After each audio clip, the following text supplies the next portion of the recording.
हम लोगों ने 2018 में पॉलिटिकल पार्टी बनाया और अपने हक अधिकार के लिए हम लोग संघर्ष कर रहे हैं, लड़ाई लड़ रहे हैं। और चुनाव का समय था और हम लोगों ने निर्णय लिया था भाई जब तक आरक्षण पे दल समझौता नहीं होगा तब तक वैसे गठबंधन नहीं करना है।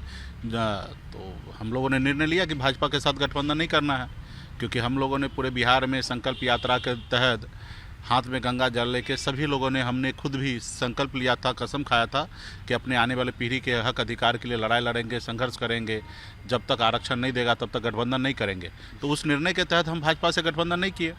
उसके बाद रहा कि अभी उसके बाद क्या करना है, तो उसके लिए हम लोग वेट कर रहे थे और फिर लगा कि नहीं, 10 साल से नरेंद्र मोदी जी की सरकार है, कई बार उन्होंने वादा किया है और वादा करने के बाद भी पूरा नहीं किए, तो निश्चित तौर पे सरकार बदलेंगे और जब नई सरकार बनेंगे राहुल गांधी जी के नेतृत्व में, तो वो सरकार में हमारी ताकत होगा और वहाँ पे हम लोग चाहेंगे कि आरक्षण हो। और राहुल गांधी जी का भी एजेंडा है कि जिसकी जितनी हिस्सेदारी संख्या है उतने उसको हिस्सेदारी मिलना चाहिए। तो उस एजेंडा के तहत अभी हम लोगों ने महागठबंधन में आए हैं। 3 लोकसभा सीट पे हमारी पार्टी चुनाव लड़ेगी, गोपालगंज, मोतिहारी और झंझारपुर, और वहाँ पे हम लोग जीतेंगे। हमारे पार्टी के नेता दिल्ली में जाएंगे, संसद भवन में जाएंगे, अपने हक अधिकार की आवाज़ उठाएंगे। वो बोलेंगे कि भाई जब बंगाल में निषाद को आरक्षण है, जब दिल्ली में निषाद समाज के सभी उपजाति को आरक्षण है, चाहे वो बिंद हो, बेलदार हो, नोनिया हो, मलाह हो, चाहे हो तियर हो, बनपर हो, गोरी हो, ये सभी 22 उपजाति को जब आरक्षण मिल रहा तो बिहार या उत्तर प्रदेश, झारखंड क्यों नहीं। तो निश्चित तौर पर यहाँ पर मजबूती से 10% हमारे पास वोट है। और आपने देखा कि बिहार में जब भी हमने उपचुनाव लड़ा है तो सारा वोट हमने अपने पार्टी के पक्ष में हमने कराया है। और जब भी हम चुनाव लड़ते तो वहाँ पे एनडीए का खास करके बड़ा नुकसान होता है। एनडीए हमेशा क्लेम करता है और मानता है कि निषाद जो है उनका वोट है, उनकी जागीर है। तो निश्चित तौर पे उनको इस बार समझ में आ जाएगा कि ये भी निषाद समाज किसी का जागीर नहीं है, किसी का वोट नहीं है। निषाद समाज जो है अपने पार्टी, अपने नेता, अपने बच्चे के भविष्य के लिए डिसीजन लेगा। तो इस बार महागठबंधन के साथ हम लोग आए हैं, 40 का 40 लोकसभा सीट जीतेंगे और आने वाले समय में अपनी सरकार बनाएंगे।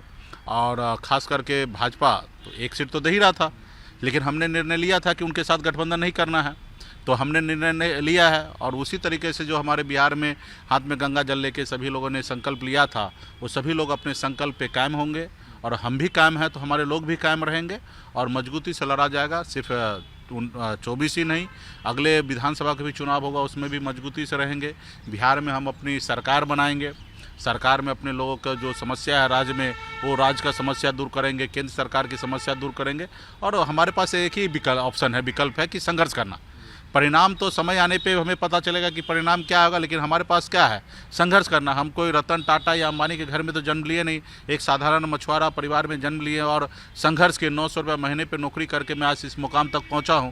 तो मेरे पास एक ही विकल्प है, संघर्ष करना। तो उस संघर्ष करने वाला विकल्प को हमने चुना है और उस रास्ते पर मैं चल रहा हूँ। जो भी समय लगेगा, एक न एक दिन निषाद समाज को आरक्षण लागू होगा और आने वाले समय में समाज हमारा खुशहाल होगा। घर में हमारे बच्चे लोग पढ़ लिख कर बैठे रहते, उनको नौकरी नहीं होता, जो घर में हजारों समस्या है, वो सबको आने वाले समय में दूर करेंगे।